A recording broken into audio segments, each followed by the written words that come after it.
Yakaladı, yakaladı, partisi. Yakaladı, yakaladı, yakaladı.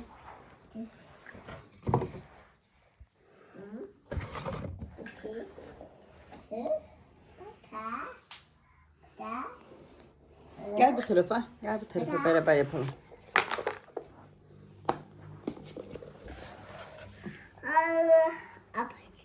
Saçı. Getir bakalım. Mutfağımızın 1. bölümünü yapalım. Al, Bu. Tamam. Gel bakalım. Bucak. Gel bunu da takacağız. İşte burada. Bu ters çevirmemiz gerekiyor. Burada. Evet. İşte burada. Hı.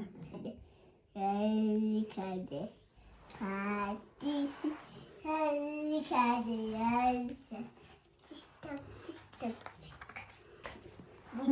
Saat nerede var? Saati beraber takalım. Ver bakayım.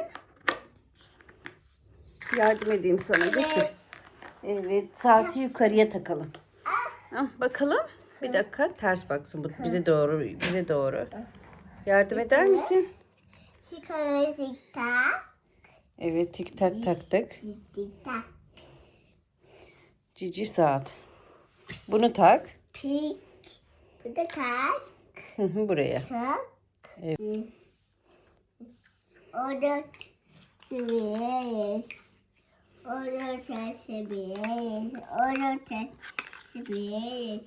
Orada ters 14 kollu bir deviz. biz tersiz. 7 cüceyiz. Orada ters Kollu bir deviz. Var mı bize? ters kaldı. Gel. Kitişe yap. Çeşme oldu mu? Çık.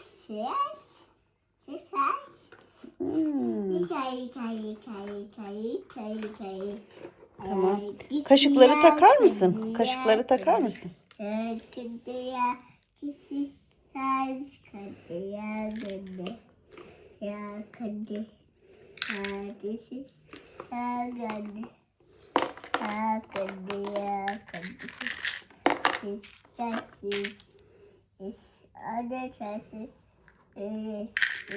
Sessiz.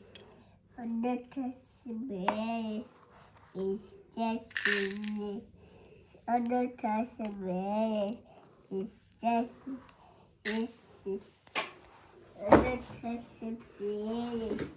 Biz sessiz.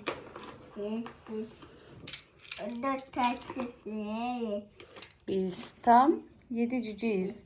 14 kollu bir deviz. Biz sessiz.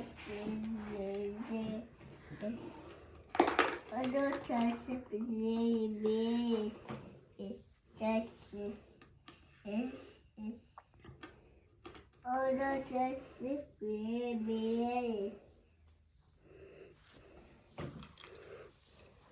Partisi geldik hadi. Anne Efendim? kaşığı.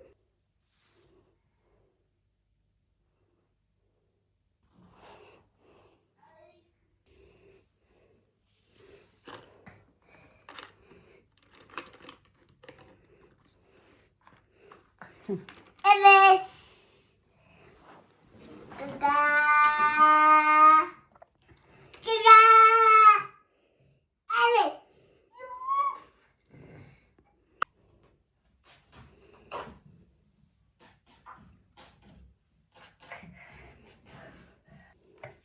Evet.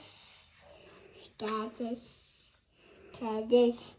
Nerede? Hayır. 2 çeşit makarna mı yaptık bugün? Gel bakalım. Biri rengarenk. Birisi yuvarlak tekerlekli gibi. Bakalım burada hangi sebze meyveler varmış?